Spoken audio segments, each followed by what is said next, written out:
तले श्रीमते जयपताकस्वामिनिति नामिने नमावं विष्णुपादाय कृष्णप्रेष्ठाय भूतले श्रीमते भक्तिवेदान्तस्वामिनिति नामिने नमस्ते सारस्वती देवं गौरवाणी प्रचारिणे निर्विशेष शून्यवादी पाश्चात्यदेशतारिणे जय श्री कृष्ण चैतन्य प्रभु नित्यानंद श्री अद्वैत गदाधर श्रीवासदि गौरभक्त वृंद हरे कृष्ण कृष्ण कृष्ण हरे हरे हरे राम राम राम हरे हरे हरे कृष्ण। ఈ యొక్క కార్యక్రమం బాధ్యత తీసుకొని నాయకత్వం చేస్తూ నిర్వహిస్తూ ముందుకు తీసుకెళ్తున్నటువంటి హేమనిమాయ ప్రభుకి, తర్వాత టీచర్స్, ఈరోజు పిల్లల్ని మేనేజ్ చేయడం అంటే చిన్న విషయం కాదు. సో వాళ్ళ కుటుంబాలను చూసుకుంటూ ప్రతి ఆదివారం కూడా కమిటెడ్గా మన సండే స్కూల్ పిల్లలు వస్తారు, వాళ్ళకి మనం ఈరోజు ఏదో ఒక టీచ్ చేయాలా అనేటువంటి సంకల్పంతో టీచర్స్గా వ్యవహరిస్తున్నటువంటి ఇస్కాన్ భక్త బృందం అందరికీ కూడా అభినందనలు తెలుపుతూ, ఆ రాధా గోపీనాథుల వారి యొక్క ఆశీస్సులు వాళ్ళకి ఎల్లవేళలా ఉండాలా, మరింత శక్తినిచ్చి ముఖ్యంగా ఈ సండే స్కూల్ పిల్లల కోసం ఇక్కడ క్లాస్ రూమ్స్ ఇవన్నీ కూడా కొత్తగా కడుతూ ఉన్నాం. అంటే ప్రతి సంవత్సరం సంఖ్య పెరుగుతూ ఉన్నారు. వాళ్ళని అకామిడేట్ చేయడం కోసం మనకు ఫండ్స్ అంత ఇమీడియట్గా లేకపోయినా కానీ వాళ్ళకి ఫెసిలిటేట్ చేయాలని చెప్పి ఇటు సైడు ఇక్కడంతా కూడా రూమ్స్ అవన్నీ వేస్తూ ఉన్నాం. ఆ సండే స్కూల్ పిల్లలకి ప్రాపర్గా కండక్ట్ చేయాలన్న ఉద్దేశంతో. సో టీచర్స్కి, హేమనిమాయ ప్రభుకి అందరికీ కూడా నేను ఈ సంవత్సరం కూడా విజయవంతంగా ఈ యొక్క కార్యక్రమాన్ని ముందుకు తీసుకెళ్లాలని చెప్పి ఆ భగవంతుని వేడుకుంటూ వాళ్ళకి శుభాశీస్సులు. ఇంకోటి ముఖ్యంగా పేరెంట్స్, మిమ్మల్ని కూడా నేను అభినందిస్తున్నాను. ఎందువల్లంటే మీరు మా పిల్లలకి భవిష్యత్తు బాగుండాలా అనేటువంటి దృక్పథం మీలో వచ్చింది కాబట్టి పిల్లలు మీరు తీసుకురాగలిగారు ఇక్కడికి. అందుకని మిమ్మల్ని కూడా నేను అభినందిస్తూ ఉన్నాను. దీనికి సంబంధించి నా జీవితంలో జరిగినటువంటి ఒక చిన్న ఉదాహరణ మీకు చెప్తాను. నేను 2000 సంవత్సరంలో హైదరాబాద్ ఇస్కాన్ అబిడ్స్లో ఉన్నటువంటి టెంపుల్కి అధ్యక్షుడిగా ఉండేవాడిని. అక్కడ చెర్లపల్లి అని చెప్పి ఒక ప్రిజన్ ఉంది. ఆ ప్రిజన్ జైలరు నాకు ఒక లెటర్ రాశాడు, మా ఖైదీలను ఉద్దేశించి సత్సంగం చేయండి, చాలా అవసరం ఇది అని చెప్పి. నేను మొదటిసారి వెళ్ళాను. వెళ్తే అప్పుడు దగ్గర 1400 మందో ఎంతమందో ఖైదీలు ఉన్నారు. మేము ఇట్లాగా సాధువులాగా వెళ్తే మమ్మల్ని చూసి వాళ్ళందరూ కూడా మీసాలు ఇట్లా మెల తిప్పేవాళ్ళు, గడ్డాలు గీరుకునేవాళ్ళు, వెటకారాలు, రకరకాల సిచ్యుయేషన్. సరే మనం వచ్చిన పని చేయాలా, వెళ్ళాం. అక్కడ వాళ్ళకి పెద్ద ఆడిటోరియం ఉంది. ఆ స్టేజ్ మీదకి వెళ్ళి ఒక 15 నిమిషాలు భజనలు చేశాం. తర్వాత ఎందుకో భగవంతుడి ప్రేరణ కర్మ సిద్ధాంతం గురించి నేను మాట్లాడాను. మాట్లాడితే ఉపన్యాసం 1 గంటన తర్వాత దగ్గర ఒక 200-300 మంది ఖైదీలు స్టేజ్ చుట్టూ ముగిపోయి, మీరు చెప్పిన మాటలు మేము తప్పు చేసేదానికి ముందు ఒక 5 నిమిషాల ముందు మాకెవరైనా చెప్పుంటే మా జీవితాలు ఇట్లా అయ్యుండేది కాదు అని చెప్పి బాధపడ్డారు. Just 5 minutes. వాళ్ళలో నేను ఒక ఆయన్ని అడిగాను, మీ బ్యాక్గ్రౌండ్ ఏంటి అన్నాను. ఆయన ఐఐటి బాంబే నుంచి ఎంటెక్ చదివాను అన్నాడు. ఇంకొక ఆయన ఎంబీబీఎస్ చేశానన్నాడు. ఇంకొక ఆయన ఎంకామ్ చేశానన్నాడు. ఇంకొక ఆయన ఇంకేదో చెప్పాడు. ఒక ఆయన ఫిల్మ్ ప్రొడ్యూసర్ అన్నాడు. ఇంకొక ఆయన కాంట్రాక్టర్ అన్నాడు. వాళ్ళు చిన్నప్పుడు చదువుకునే పరిస్థితుల్లో వాళ్ళందరూ కూడా జీవితం అంటే ఒక ఆశ పెట్టుకొని ఉంటారు.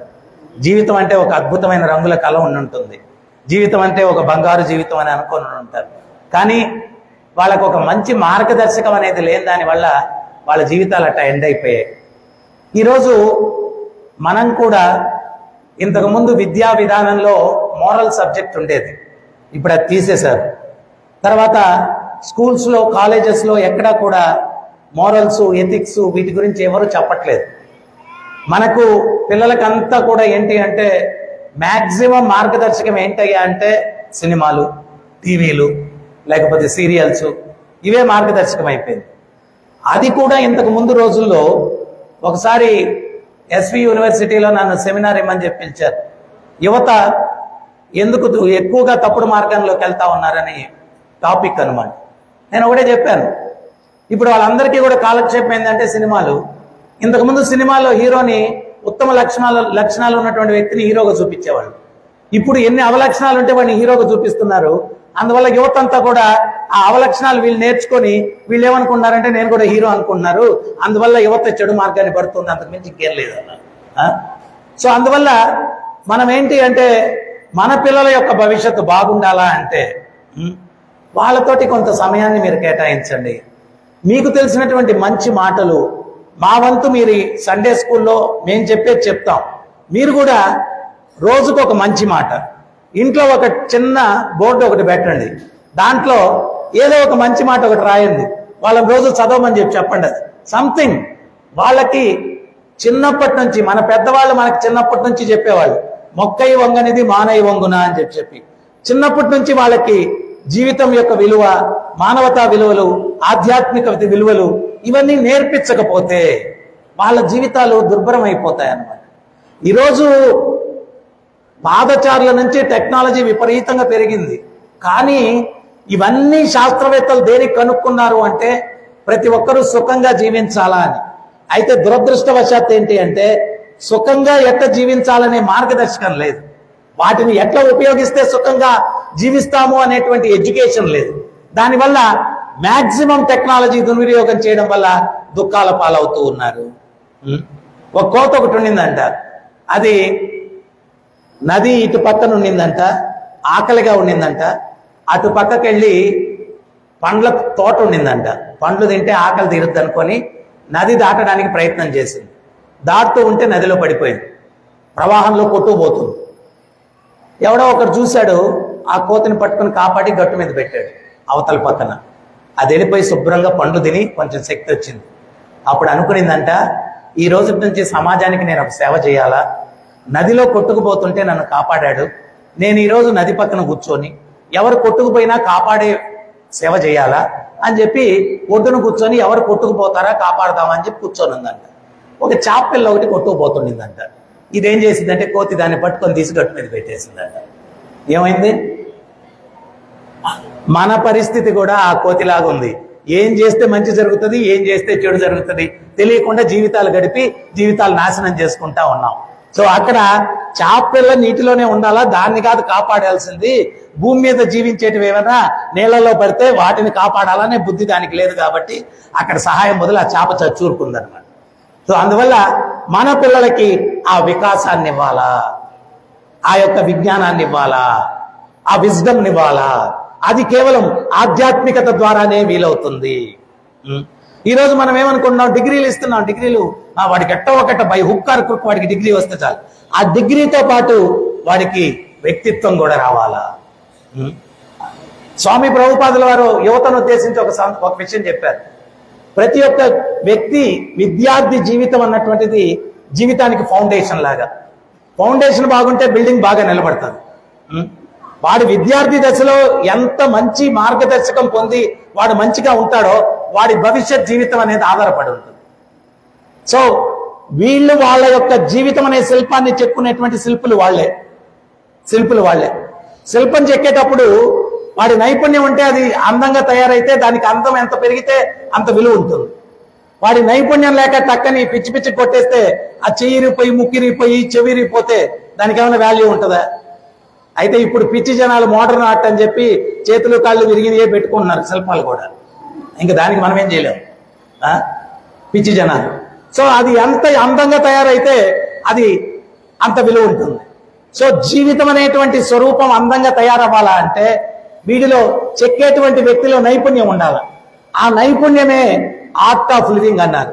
ఆ ఆర్ట్ ఆఫ్ లివింగ్ ఆధ్యాత్మికత వల్ల వస్తుంది. ఆ ఆర్ట్ ఆఫ్ లివింగ్ ఆధ్యాత్మికత వల్ల వస్తుంది, భగవద్గీత వల్ల వస్తుంది. ఇది మనం అర్థం చేసుకోవాలా. ఒక సైంటిస్ట్, చివరిగా ఒకటి చెప్పి నేను మిమ్మల్ని వదిలేస్తాను. ఒక సైంటిస్ట్ భారతదేశానికి వచ్చాడంట. వాడు మన గోదావరిని దాటడానికి ఒక నావికుడు సహాయం అడిగాడు. నావికుడు ఎక్కించుకొని నావ నడుపుకుంటూ పోతున్నాడు.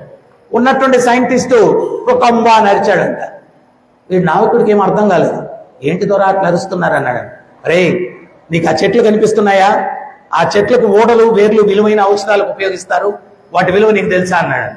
ఈ నావికుడు అన్నాడంట, తెలియదు దొర అన్నాడంట. అటైతే నీ జీవితం 25% వ్యర్థం రా అన్నాడంట. ఇంకొంచెం దూరం వెళ్ళిన తర్వాత బుడబుడా అన్నాడంట. ఇప్పుడు ఏంటి దొర అన్నాడంట. అరే, ఆ కొండలు కనిపిస్తున్నాయా? ఆ కొండల మీద విలువైన బండలు ఉన్నాయి, వాటి విలువ నీకు తెలుసా అన్నాడు. తెలియదు దొర అన్నాడు. అట్టయితే నీ జీవితం ఇంకొక 25% వ్యర్థం అన్నాడు. ఎంత శాతం వ్యర్థమైంది? 50%. కరెక్టేనా? నువ్వు చాలా టాలెంటెడ్గా ఉన్నావు అబ్బాయి. నీ టాలెంట్ను పెంచుతాం చూడు. సో ఇంకొంచెం దూరం వెళ్ళిన తర్వాత ఇంకేదో అరిచాడంట. ఏంటి దొర అంటే, నీటిలో తైలంలాగా ప్రవహిస్తుంది, దాని విలువైన తైలం, దాని విలువ నీకు తెలుసు అన్నాడంట. తెలియదు దొర అన్నాడు. అట్టయితే ఇంకొక 25% వ్యర్థం అన్నాడు. ఇప్పుడు ఎంత అయింది? 60. నువ్వు కూడా స్పెషల్ క్లాస్ ఉన్నావు. 75. 70. కొంచెం 5% అటు ఇటుగా. ఇటువంటి ప్రశ్నలు అడిగి వాళ్ళ టాలెంట్ని పెంచాలి నాయన నువ్వు. 75%. ఉన్నట్టుండి ఆకాశం మేఘావృతమైంది, ఉరుములు మెరుపులు, వర్షం, జోరు గాలి, ప్రవాహ తాకిడి పెరిగింది. ఈ నావ పట్టు తప్పేటట్టుంది. అప్పుడు ఈ నావికుడు సైంటిస్ట్ని అడిగాడు, దొరా మీకు ఈత ఆడటం వచ్చా అన్నాడు. వీడు ఈత అంటే స్విమ్మింగ్ అన్నాడు. నాకు రాదన్నాడు. అప్పుడు ఈ నావికుడు అన్నాడు సైంటిస్ట్ తోటి, మీ 100% జీవితం వ్యర్థమైందని చెప్పి ఆ నావ పట్టుదప్పి మునిగిపోయింది. ఈ నావికుడు నీళ్ళలో దూకి ఈదుకుంటూ వచ్చాడు. చెట్ల గురించి తెలుసు, బండల గురించి తెలుసు, తైలం గురించి తెలుసు, నదిలో ఈతం తెలియదు, బుడుక్కుని మునిగిపోయాడు. మనం కూడా chemistry, physics, mathematics, sociology, cricket knowledge, sports knowledge, cinema knowledge అన్ని చెప్పిస్తున్నాం. వ్యక్తిత్వాన్ని పెంపొందించేటువంటి నాలెడ్జ్ మీ పిల్లలకి ఇవ్వకపోతే వాళ్ళ జీవితాలు 100% వ్యర్థమవుతాయి.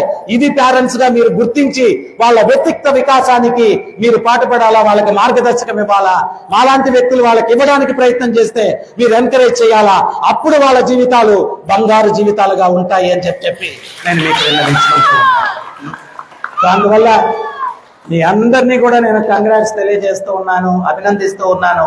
మీ పిల్లల్ని ఈ యొక్క సండే స్కూల్లో జాయిన్ చేసిన దానికి, భవిష్యత్తులో వాళ్ళ జీవితం అంతా కూడా స్వామి ప్రభుపాదులు వారు ఒకటే చెప్పారు, రైల్వే ట్రాక్ అంటే 2 పట్టాలు ఉంటాయి, ఒక పట్ట అంటే నడవదు.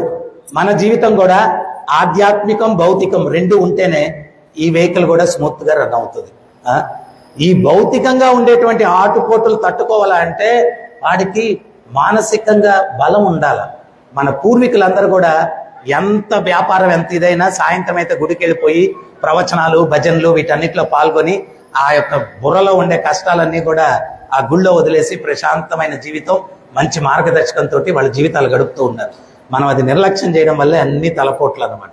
సో అందుకని చెప్పి ఆధ్యాత్మిక జీవితం మనకు అవసరం లేదు అని అనుకోవద్దు. చివరిగా ఒక విషయం చెప్తాను. గురువు గారి దగ్గరికి శిష్యుడు వచ్చి ఈ ఆధ్యాత్మికత గురించి అందరికీ చెప్పమని చెప్తున్నారు గురువు గారు, ఎవరు వినట్లేదు, ఇంత టెక్నాలజీ ఉంటే ఆధ్యాత్మికత అవసరం ఏముంది అంటారు, వాళ్ళకి ఎట్లా నచ్చ చెప్పాలి నేను అని చెప్పి అన్నాడంట.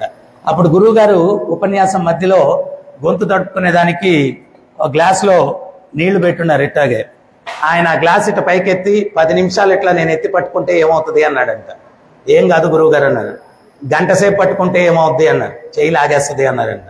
రోజంతా పట్టుకుంటే ఏమవుద్ది అన్నాడు, చెయ్యి ప్యారలైజ్ అయిపోద్ది అన్నాడంట. కింద పెట్టేస్తే ఏమవుద్ది అన్నాడు, ప్రశాంతంగా ఉంటారు అన్నాడంట. అప్పుడు గురువు గారు చెప్పారంట, మనసులో 10 నిమిషాలు కష్టం మోస్తే పర్వాలేదు, గంట మొయ్యాలంటే చాలా ఇదిగా ఉంటది, రోజంతా మొయ్యాలంటే ఇంకా దుర్భరంగా ఉంటది. మనసులోని కష్టాలను ఎప్పటికప్పుడు దించి పెట్టేయడానికి ఆధ్యాత్మిక చింతన ఉపయోగపడుతుంది, ప్రతి ఒక్కడికి అవసరము అని చెప్పారు. ప్రతి ఒక్కడికి అవసరం. సో అందువల్ల ఇప్పుడు ఉండేటువంటి ఈ యొక్క స్ట్రెస్ఫుల్ లైఫ్లో ఖచ్చితంగా 2 ఉండాలా. మీ పిల్లల్ని ఎంకరేజ్ చేసిన దానికి మిమ్మల్ని అందరినీ అభినందిస్తున్నాను. పిల్లలు మీ అందరికీ కూడా బంగారు భవిష్యత్తు ఉండాలా, మీ యొక్క ఫ్యూచర్ లైఫ్ అంతా కూడా అద్భుతంగా ఉండాలా. భగవంతుడు కృష్ణుడు చూపించినటువంటి ధర్మ మార్గంలో నడుచుకోండి, మీ జీవితం సక్సెస్ఫుల్ గా ఉంటుంది. ఒక్కసారి అందరూ హరే కృష్ణ చెప్పండి నాతో. Hare Krishna Hare Krishna Krishna Krishna Hare Hare, Hare Rama Hare Rama Rama Rama Hare Hare. Hare Krishna. Best of luck.